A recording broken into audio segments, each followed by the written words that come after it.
Hey everyone, it's Mel here and welcome to Mel's Blind Life, the YouTube channel all about blindness. And welcome to our special guest, Judy from Living on Six Wheels. Hey Jude. Hi everyone. Welcome to Mel's Blind Life. Thank you. And welcome to this video. Can you briefly tell us a little bit about your YouTube channel? Yes, my YouTube channel is Living on Six Wheels. It's about me living my life with a neurological condition called spinocerebellar ataxia, which also includes legal blindness. That's how I know Mel. And it's just going through my various adventures and about my dealing with my wheelchair and my traveling, because I love to travel.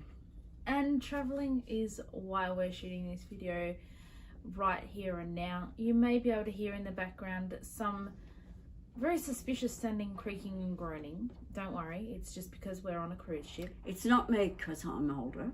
That's right, and it's not me because I'm overweight. But we are currently cruising on the Golden Princess, and we want to tell you about some really great accessibility things on board the Golden Princess. And the first thing that we're going to tell you about is the accessible Princess Patter. Yes, the Princess Patter is a little newsletter that comes out every day of the voyage. It's left in your letterbox, which is at your front door of your cabin. It doesn't matter which cabin, suite, mini suite, interior, whatever. The Princess Patter is delivered to you every day. Now I'll show you what it looks like. This is the print version of the Princess Patter. It has a little chat about safety things, or it might tell you about a particular member of the crew. It has various stories on it during the day. This one's about a couple who have been on 1,500 cruises, 1,500 days of cruising. So there's all sorts of stories, and in the middle are all of the activities for that day. As you can see, there are a great deal of things to do on board a ship. It's not just sitting around looking at the waves. But for us, it's difficult because for Mel, it's in print. She can't read print. It's a very smooth, very shiny piece of paper that says absolutely nothing. I can see that there's a lot of writing on here, but I can't read it either because it's way too small for me. So what do we do instead? Well, there are a couple of options. The first option is we can have a large print version of the Princess Patter, which you can ask for when you email accessoffice@princess, which we'll talk a little bit more about what they offer in a moment. And they will organise a large print version of the patter to be delivered to you instead of the normal version. Also, you can arrange for them to give you an electronic form of the patter, but you have to have a USB stick, and you have to take that USB stick down to passenger services every single morning or late every evening to get the version of the patter for the next day. And who's got time to go all the way down to desk 6 every morning? No, and stand in a queue, I might add too. No. So the best way to access Princess Patter for someone who is blind or has low vision and is proficient with a computer, which is something that I must point out, you have to be proficient with a computer, is the Princess at Sea website. Now the Princess at Sea website is really good because it runs on Safari on Mac or Internet Explorer on Windows, and it's a little bit like an intranet platform for the ship. Yes, you can see it here on my iPad. This is the front page of it. It tells you this is enjoy your day all at sea, and it gives a same thing that you get in your print version of the patter. This particular page is, I've picked out what I want to go and see, and I've actually made an events page just for me, for what I want to see today. But the joy is, for me, is that I can not only use Zoom on the iPad, but I could just, do the finger thing, and I can get it up all nice and large so that I can have a look and see what's on today. And there's some really other great features of Princess at Sea website. It's not just your events, but they also you can also order room service breakfast through the intranet.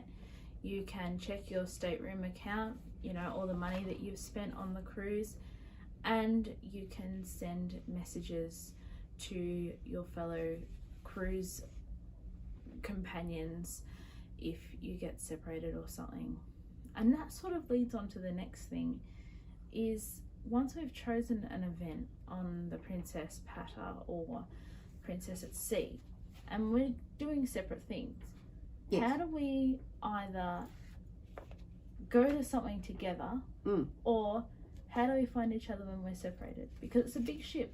Yeah, well, that comes with a little bit of organisation. You can't just, it's not wise when you're vision impaired to just sort of take off and not make arrangements. We sort of make a time where we might meet, and like, for example, this morning we wanted to meet at the Vista Lounge.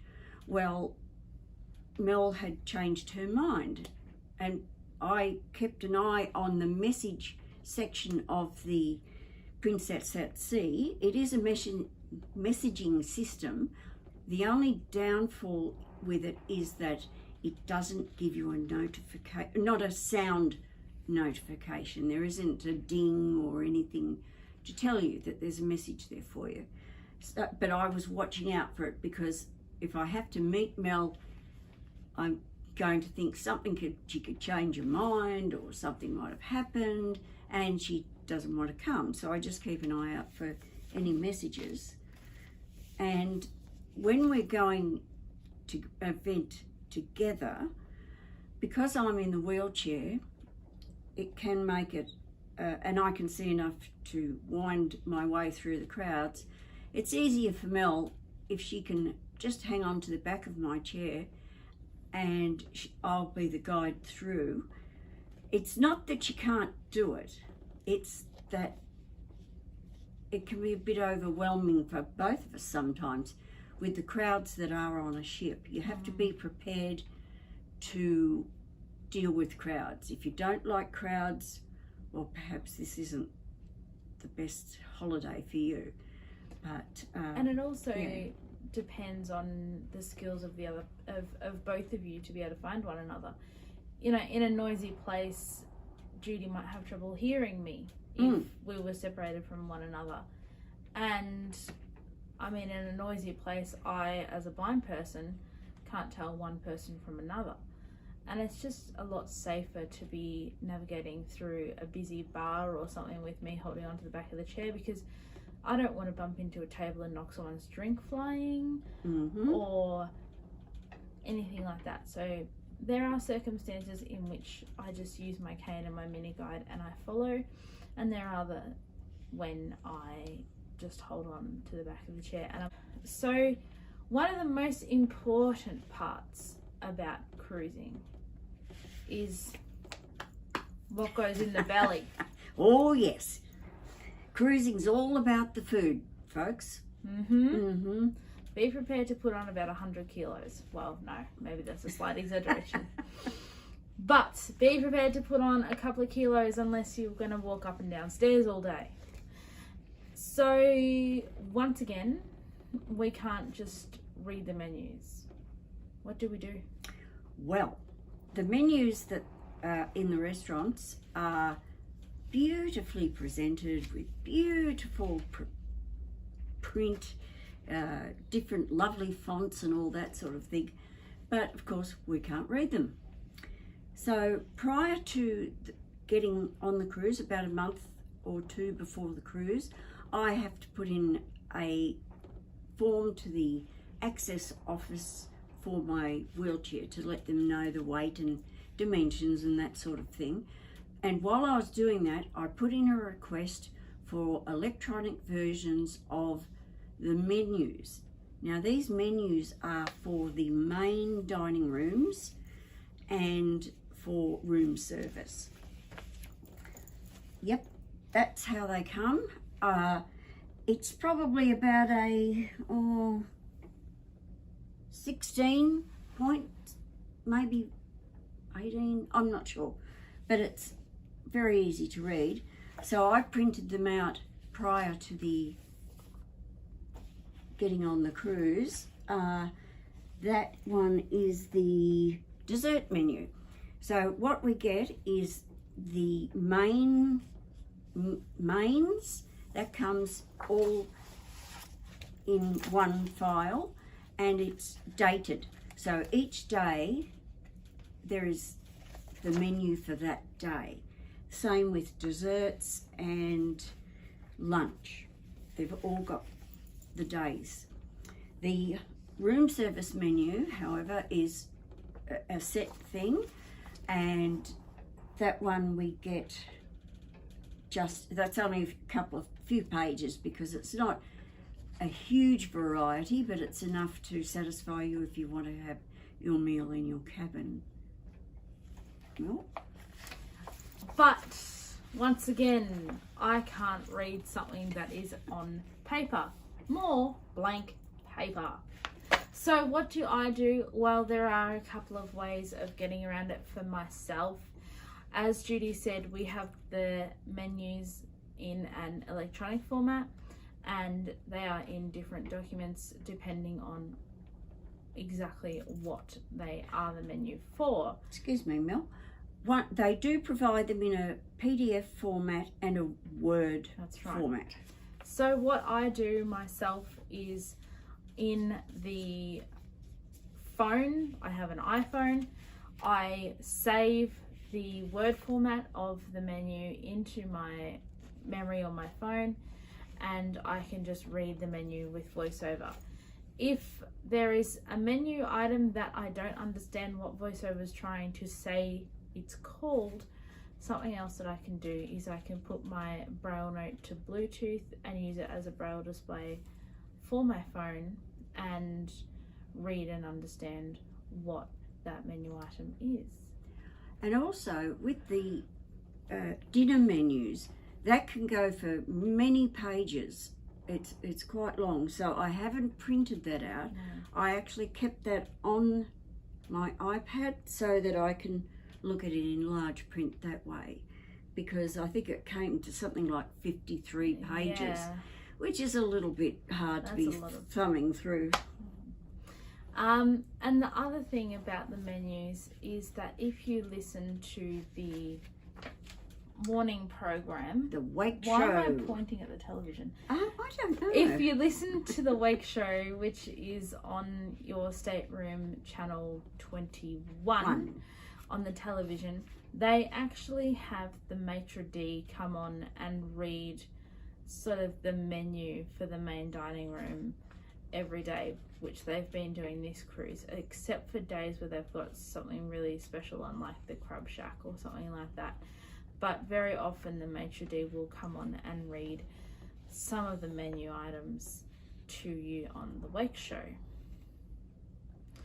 The last thing, I guess, going back to the wheelchair, is what things have been provided for the cabin in the wheelchair, and what happens with regards to embarking and disembarking on our cruise.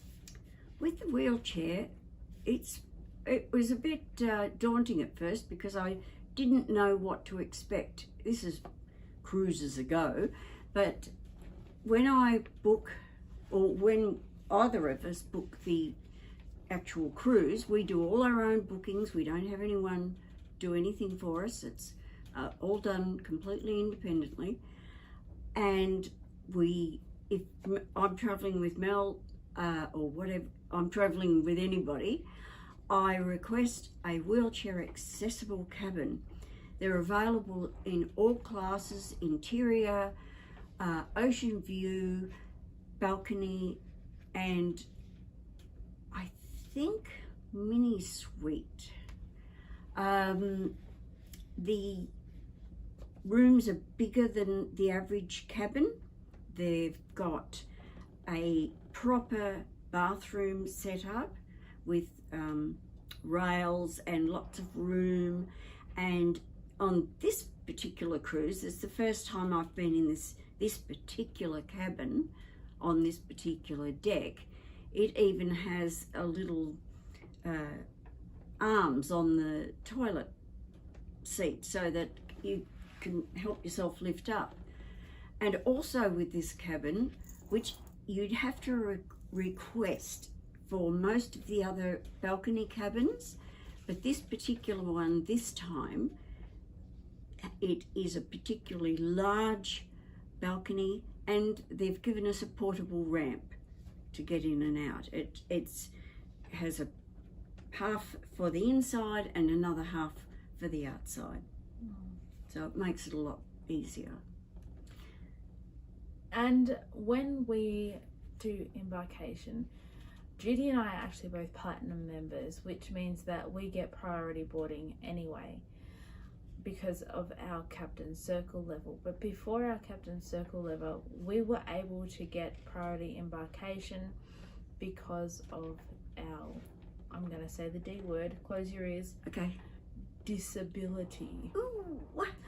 Yes. So I have travelled with both of my parents who were both blind in the past, and we got the priority embarkation because we all had the disability, and everyone who is in a wheelchair gets priority embarkation as well.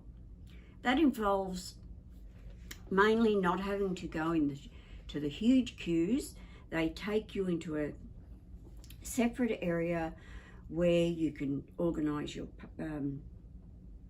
cruise card, which, I haven't got mine on.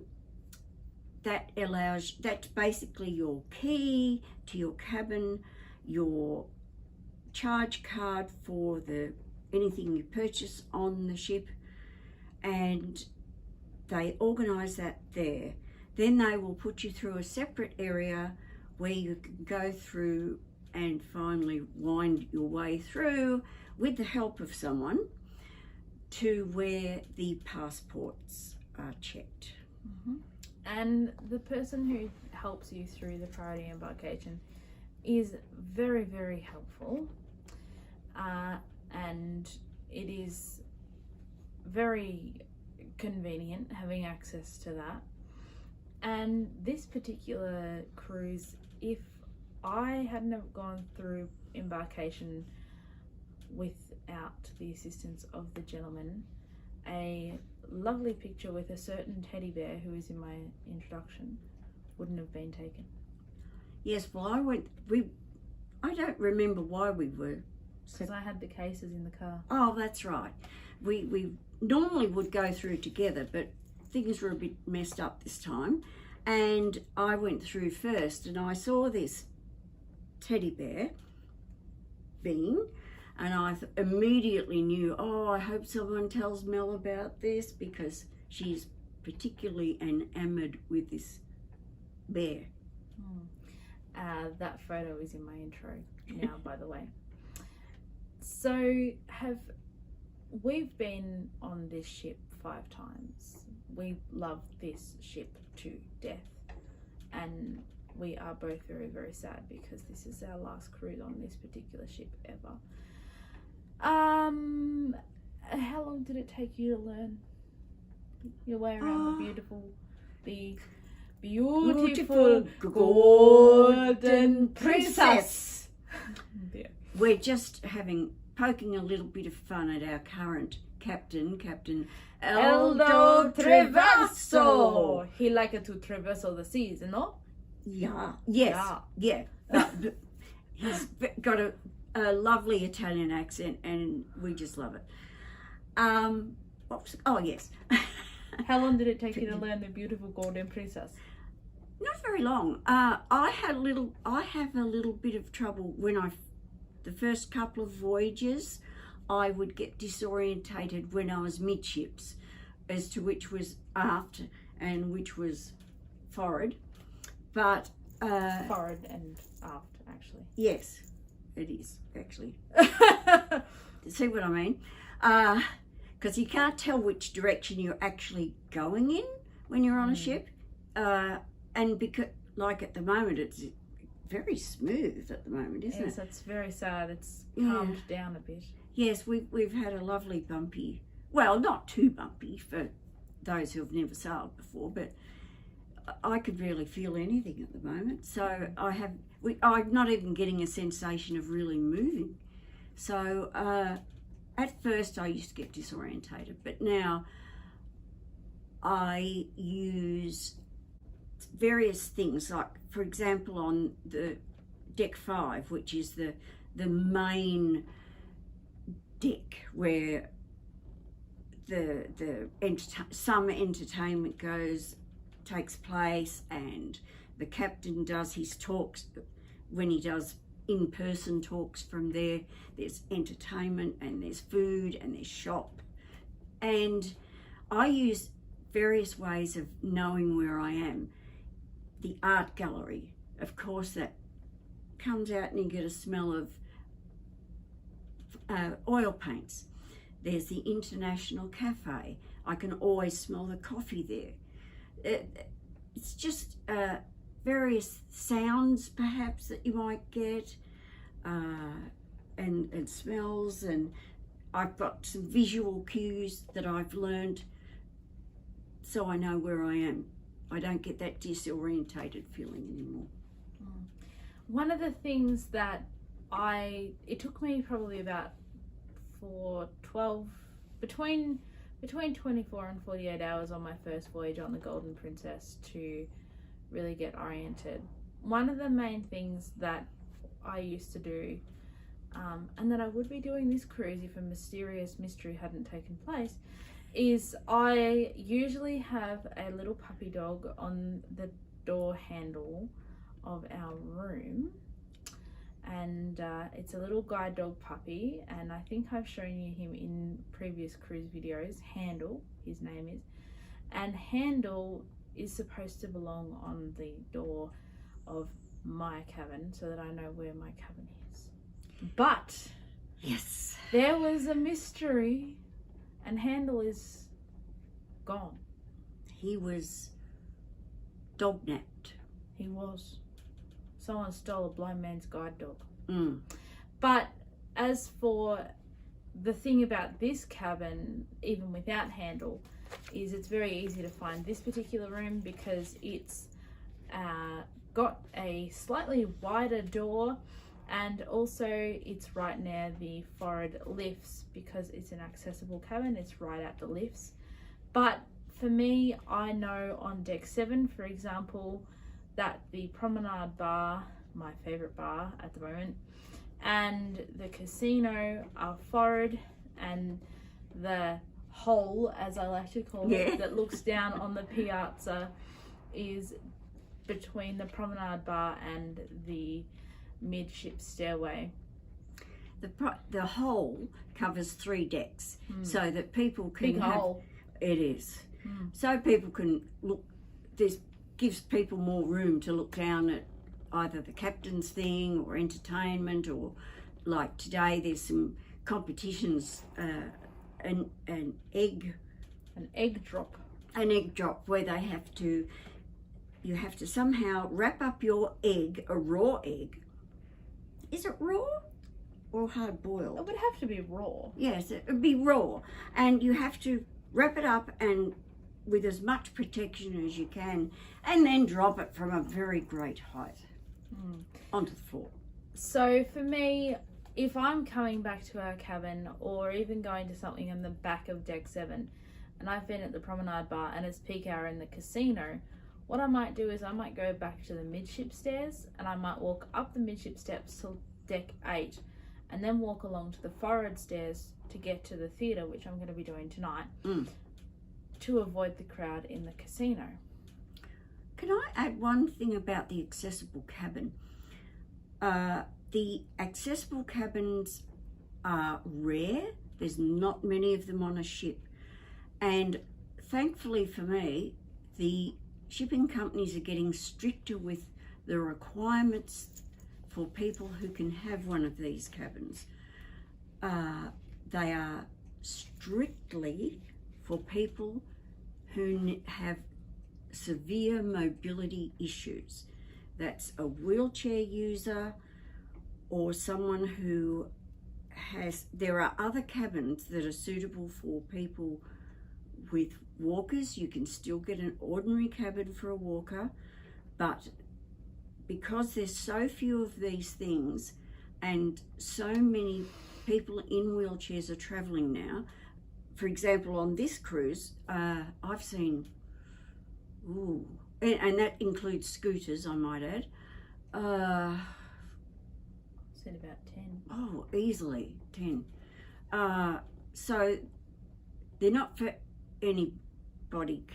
Not everyone with a disability can get one of these cabins. No, Mel couldn't have one if she was on her own because her disability doesn't qualify her to have one of these cabins. You've stayed in ordinary cabins, haven't you? You've been fine. And the only safety accessibility thing that a blind person in a normal cabin needs to be aware of is the fact that there's a mighty big step into the bathroom.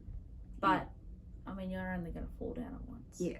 Well, even in the past when I could still walk, I had stayed in those cabins, and even when I was on a walker I still stayed in those cabins, so I could manage.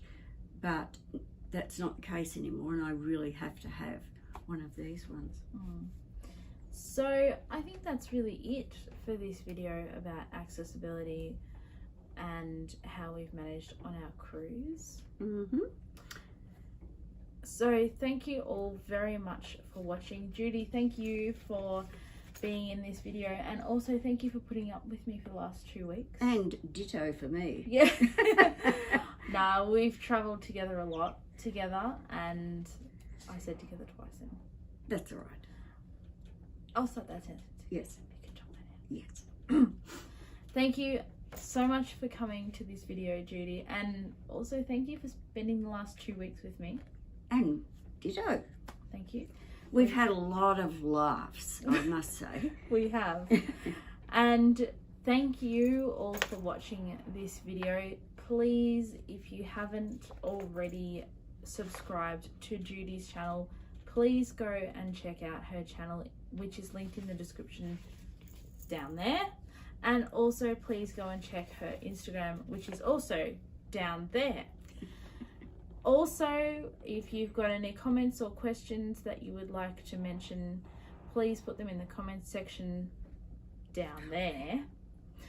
And leave a thumbs up, subscribe to my channel, and click the bell notification so that you can be notified when I upload more videos all about blindness. Thank you all so much for watching, and I'll see you next time. Bye. Bye.